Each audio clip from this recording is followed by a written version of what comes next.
One of the best feelings in gaming is accomplishing a big task while facing impossible odds, which is one of the biggest allures of the roguelike genre. Combine that with permanent upgrades in a roguelite, and that gives you an addicting experience that's hard to get with other genres. So far I've done a couple videos on free roguelites, and as good as those are, they don't even come close to the quality of some of these classic paid games. In this video, I'm going to be going over what I think are some of the best roguelite games for $15 or less. Originally, I wanted to do $10 or less, but I found that most popular roguelites fell into the $15 category. Despite that, most of these games go on sale whenever there's a major Steam sale, so at the very least, you can use this video to add a bunch of games to your wishlist. Also, these games aren't in any particular order, as it would be hard for me to give a definite order to these great games. Now with that out of the way, let's get into the list.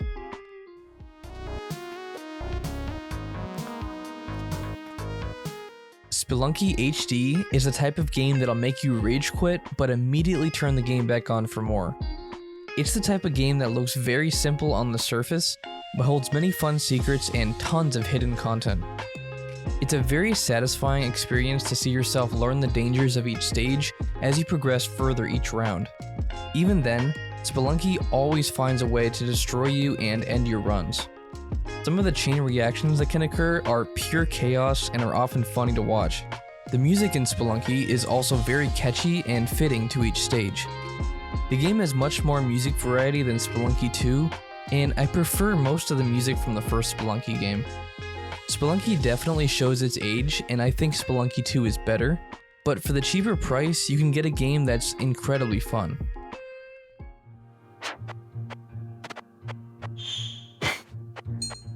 If you took Spelunky, gave it a more combat focus, and then added RPG elements, then Vagante is the result. While the game is very difficult to progress, I still find it easier to play than Spelunky. You start the game by choosing one of several classes, and then choosing a starting trait. Each stage plays out pretty similarly, except for the random generation of the levels. Every level has a random boss who holds a key, and if you manage to beat the boss, you can use that key to open a large loot chest. Some of the classes are a lot harder to learn than others. The main knight class is pretty easy to use for beginners, but the mage class is extremely difficult at first. In my playtime, I've barely scratched the surface of what the game holds, but given what I've seen so far, there are many hours of content to enjoy. One thing I will say is that the controls are a bit odd and confusing, and I often get frustrated trying to do simple tasks like navigate menus. Besides those minor frustrations though, I think Vagante is a great game to play.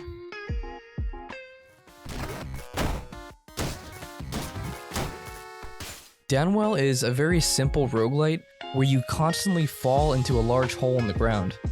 You have a weapon that periodically changes as you get power-ups, and you can use that weapon to propel you upwards. The weapon reloads whenever you safely land on a platform, and then you can continue downwards. I have yet to beat the game, so I currently don't know what's at the bottom of the well. Downwell is an extremely basic concept that's executed very well. Even though the graphics are simple, the gameplay still feels smooth and satisfying. The fact that it's only a couple of dollars definitely makes it worth it. Overall, I think it's a really great game, and if it looks fun to you, then you should check it out.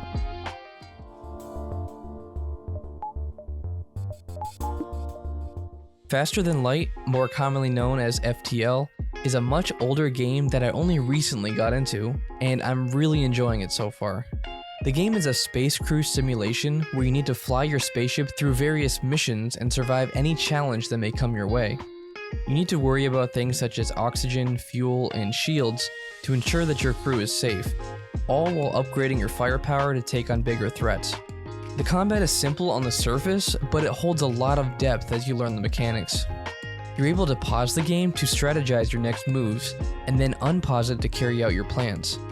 You can take out enemy ships however you want, whether that be destroying their oxygen supply, blowing up the ship, or boarding and taking out the crew. Whenever you destroy an enemy, you gain some of their loot as a reward. Every once in a while you can make a stop at the store, or save friendly ships in distress. I love how many random scenarios there are and how many random events can occur on your way to the end of the run. It's extremely difficult, but also very rewarding once you learn the mechanics and advanced strategies. If you're a fan of strategy games, then this is a great one to check out.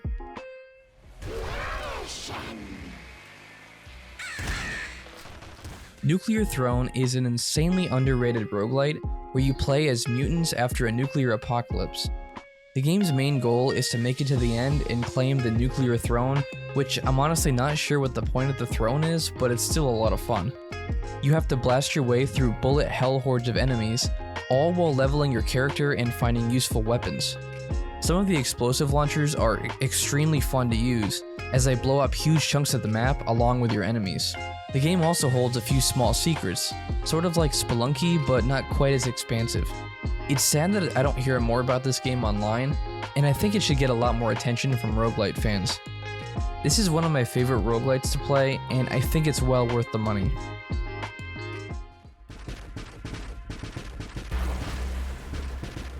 Nova Drift is what you get when you combine the game Asteroids with roguelite elements. The basic gameplay is you're a small ship in outer space fighting off waves of enemies. As you defeat ships, you receive XP to level yourself up. The game has a ton of different combinations and builds that you can use to make yourself powerful. One thing I will say is that the power-ups are all somewhat static, in that you have a set skill path, and once you do that path, you can't really upgrade it anymore. This isn't the type of game where you can become massively overpowered and then destroy your enemies. The game is meant to be played strategically by picking and choosing power-ups rather than spamming a single type. I find that progression to be a bit underwhelming, but overall I think the game is a ton of fun for a lot of hours.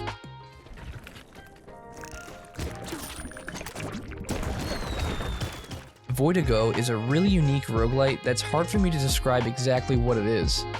The gameplay is similar to Enter the Gungeon, but with a lot of odd new mechanics. The point of each stage is to search for the weird eyeball-looking things and then stomp on them, which eliminates part of the boss's shield. After defeating all the eyes, you can then take the boss head-on. It seems like the developers kind of created whatever they wanted when it comes to weaponry. Many weapons are insanely cool and straight up weird, like a fish launcher or one that fires homing ghosts. Another thing that I love about Voidigo is the amazing sound design. It complements the gameplay very well and makes the game feel extra polished.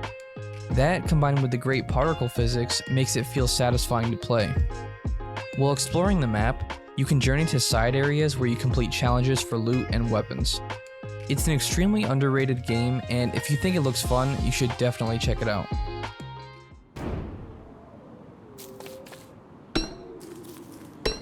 Don't Starve is a much different style of roguelite. In this game, you can spend many hours in a single run, depending on how good you are at the game. It's a classic survival game where basically everything can harm you, including your own mind if you go insane. This isn't a game for everyone either. Most people that I know that have played this game gave up because they kept dying for dumb reasons. That's the way it is for most people at the start, but as you learn more, you can survive for extremely long runs. Once you get over that initial learning curve, you can start to defy the massively dangerous world and beat the odds. There are modes and mods you can enable to make the game easier, but honestly, I like the vanilla experience. The many DLCs this game has are also well worth it, especially the Shipwrecked DLC. As far as roguelites go, it's a different sort of game, but I still highly recommend it.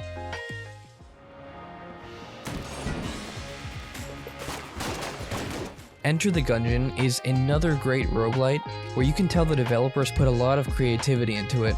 Literally everything is over-the-top weapon themed in this game, and even the enemies are bullets that wield weapons of their own. You'll need to survive waves of bullet hell projectiles by dodging, hiding, or kicking tables over for cover. This game can be considered one of the hardest games on this list, but you'll get better the more you learn your enemies and practice dodging. The weapon selection is also varied and unique.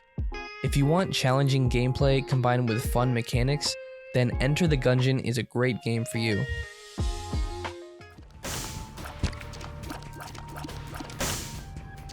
The Binding of Isaac has had a lot of popularity in the world of roguelites for many good reasons. The entire game is extremely odd, and it has a lot of weird visuals, as it takes the perspective of the warped mind of a child. One of the main reasons that the Binding of Isaac is so revered is because of all the insane combinations of items and variations in runs. There are so many characters, items, power-ups, and endings that the game has hundreds of hours of content. Even without the DLCs, there is plenty of content to have fun with for a long time.